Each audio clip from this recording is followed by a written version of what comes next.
I uploaded my first YouTube video in 2011. It'd be easy to say that I started because I wanted to make videos, but that's not entirely accurate. In 2011, I was really just beginning to understand vlogging as a concept, thanks entirely to the Vlogbrothers, Hank and John Green. They were the only people making that type of content that I followed back then, and that's what gave me the push to try YouTube. Not because I wanted to create a video as an end product, but because I wanted to try to get the thing that they had. And not in like a popularity sense. I expected maybe a handful of friends to ever watch anything that I'd make. There was just something about that format combined with the personalities of the people making them that made it feel like a community, even if, like me, you didn't actively participate in any of the comments. I thought that maybe I could be a member of something like that, even if it was only with a very small amount of people, where we would have a place where we would be able to tell stories and overindulge in the things that we were interested in and have someone who we knew was at the other end paying attention. There was nothing unique or original about it. Collab channels were already a dime a dozen at that point, but I still felt like it could be worth doing. And like anything you keep doing over time, you get better, you develop skills. My first videos were shot on a phone camera I had to prop up on my desk without being able to see what I was recording, but as I went on I learned to do more with lighting and audio, and I invested in better equipment, and I experimented to see what kinds of things I could pull off. But getting better also means that your standards get higher. You can't go back to that fuzzy low-res video and muffled audio once you've had something that looks and sounds halfway decent. It means that every step becomes more involved. You can't just sit in front of your phone and upload whatever you make. Now you need to set up the lighting, you need to check your audio, you need to write a script on what used to be something you would just ramble about, you need to plan your edits so that you're not jump cutting all over the place in the final video. You need to find some royalty-free background music you can play in the background, probably written by Kevin MacLeod. And you know what? You can do all of that, and it still won't really matter, because YouTube is not a platform for video communities, it is a platform for online video, full stop. And increasingly, that means online video that has full production companies behind them. You may be putting out really great content relative to your skill level, but when you're trying to share the stage with professional, high-budget productions, is it even worth showing up?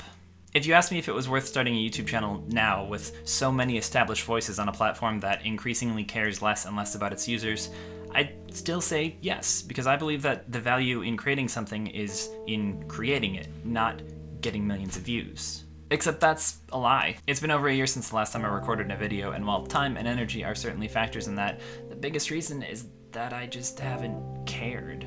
Even if I finish a video about something that I really want to talk about and I get it uploaded, it's just gonna get lost in a sea of other, probably better content. I did start a few scripts in 2018, but I never finished any of them because I would always hit a point of realization of, I'm going to spend hours on writing and filming and editing this thing, and I'm gonna put it out there, and what's it gonna matter? I still revisit the idea of putting up videos again every so often, and this last time came when my friend Maya came to stay with us for the weekend. Maya works behind the scenes at Complexly on shows like Sexplanations and Nature League, #NameDrop, and it was great getting to talk YouTube again with someone like actively involved with video production.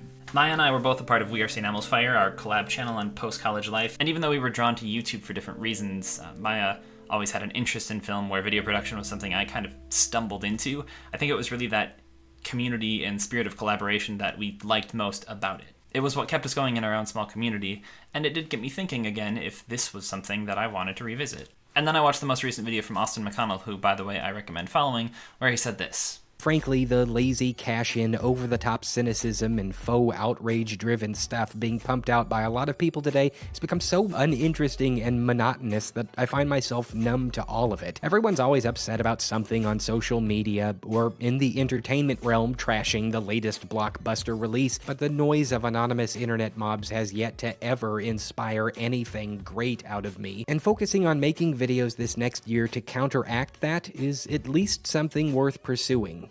That suddenly shifted my perspective on the metaphor. YouTube is a bottomless ocean of content, yes, but if you want to see more of what you love in it, maybe you have to be putting it there. Maybe you can be someone's island in a sea of negativity and clickbait, even if that someone is maybe only you. So I started up this script, and I made it about to that 70% mark where I usually start to lose momentum and stop caring about it, and serendipitously, that happened to be when I watched the latest Vlogbrothers video. Congress is actually pretty good at resolutions, at least ones that don't require you to do anything. Which is my issue with New Year's resolutions. They never last for me because they're more like dreams than goals, you know? Like, for instance, this year I would like to spend more time with my family, which is a nice resolution and seems doable, but the problem is that it will necessarily require me to do less of other things. I don't really make New Year's resolutions, but last year I did actually make a private resolution regarding this channel, and based on the fact that I made zero effort on it, I think it's clear that I did not achieve that resolution. For some reason, when it comes to anything creative, I get this idea that I need to be committed 100%. Like,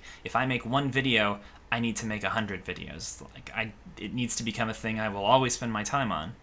That's nonsense, though, obviously. A while back I got kind of behind on some things at work, which was entirely my own fault, but I kind of felt like I was flailing around trying to get caught up on everything at once, which was just resulting in me getting further behind. Then I came up with a better plan. Do one thing, and then the next thing, then the next thing, then the next. And maybe that seems obvious, I don't know, it's the perspective I needed though. So, despite the timing of this video, this is not a resolution. This is not even a goal. It's one thing. It's enough.